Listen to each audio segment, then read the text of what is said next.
Hey, rise and shine, everyone. It is 6 o'clock here on this finally Friday. We have made it to the weekend, and what a busy weekend it is. Jason Hackett here. Alicia has the morning off, so we got the Wild, we got the Wolves, we got Easter going on, John. It's going to be a fun one, and weather looks great, too. It does look great. There was no soccer on Saturday. Nicole, thank you for letting me play some golf on Saturday. And then, of course, the Easter on Sunday. I'm excited for it, too. It's a great weekend here in Minnesota. Temperatures are going to be awesome. 47 now. We got a couple sprinkles. I haven't even needed to use the umbrella, so it's been that light. And most of this is already pulling away into Wisconsin. So that heavy rain batch is now in La Crosse coming into Eau Claire. But you can see, what are we going to have today? Yeah, sprinkles. That's about it. You got to get down here towards really Hudson, Prescott, Red Wing, and River Falls to feel that light rain. But for the moment, it's not that bad. 47. Getting behind the front slowly as we cool down here into the afternoon. Not a bad day. 52, 53 degrees. Actually starting to clear. Already seeing that sunshine by the end of the day on Friday. It's been a pretty quiet weather start and a pretty quiet start on the traffic front, Cece. Yeah, it has been pretty quiet. Good morning. Happy Friday. Glad we made it to Friday. I'm taking you down to Burnsville. This is 35 southbound, right at Crystal Lake Road. If you're watching with this yesterday, you know that this was a pretty hectic area. There's a pretty serious crash down there that shut down at 35E and 35W at County Road 42. Nothing like that this morning down there. Things are very good down there right now. Hopefully things stay that way. And things are really like that across the entire metro, really quiet at 6:02. I am going to talk about a construction project, though, just after 6:15 that will start up tomorrow. That could slow down your plans as you head toward Gem Lake. All right, CC, we will talk to you soon. Thank you very much. Before we get to our top story here, we have to tell you about some breaking news out of Minneapolis in the last 6 hours. This is brand new scene video of the aftermath of a crash near the Mill City Museum. You can see police pulling a car out from a river. People who live in the area tell us the car drove over a barrier and into a ditch. Right now, we're working to find out more details from officials, and we'll update you as soon as we learn more. Back to our top story here at 6 a.m. In a matter of hours, the state fire marshal will be arriving at the Minnesota Renaissance Festival grounds to investigate a massive fire. These are new pictures into the newsroom in the last 8 hours. Multiple buildings on fire, prompting a huge response from a dozen fire departments. Thankfully, no one was injured. The festival grounds are in Shakopee, about 30 minutes southwest of Minneapolis. That's where we found our Audrey Russo this morning. And Audrey, what have you learned this morning? Well, Jason, we were able to get some more lights on the property here, and you can see behind me the devastation left behind in this section of the fairgrounds. You can see there's a burnt table, twisted metal, really just this section of buildings wiped out from this fire. We drove around the rest of the property and we didn't see anything that looked quite like this. So it appears as though this was really contained to this one section of the fairgrounds.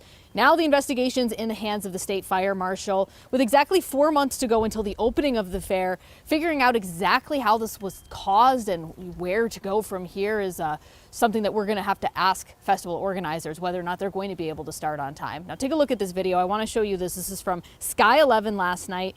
The fire broke out around 6 o'clock. It was mostly extinguished by 8 p.m. And you can see our cameras also were able to capture some of the last of those hot spots getting sprayed down. We've reached out to Ren Fair organizers in the last few hours for just a better understanding of how much damage was done here. This morning, I did find on social media one of the businesses in this affected area. They posted, Dues Wingalings posted on Facebook that they're waiting for a better assessment of the damage to their booth, and they thanked the fire crews for doing what they could to try to extinguish this fire before it spread even further. Now, there's no official cause determined yet, but Shakopee fire officials say that it was a lack of water on and near the property that made putting out the fire somewhat difficult. And this is actually not the first time this property has dealt with this issue. Coming up in about 30 minutes, I'll break down a fire that happened more than 10 years ago in exactly the same location. Jason? All right, Audrey Russo showing us the damage out there in Shakopee. Thank you so much. We're also live right now in St. Paul at the former Trinity Norwegian Evangelical Lutheran Church. This is on North Farrington Street. City officials closing sidewalks and streets near the church, saying the steeple is unstable after a fire yesterday afternoon. But let's show you what it looked like before firefighters put out that fire. This is a century-old church.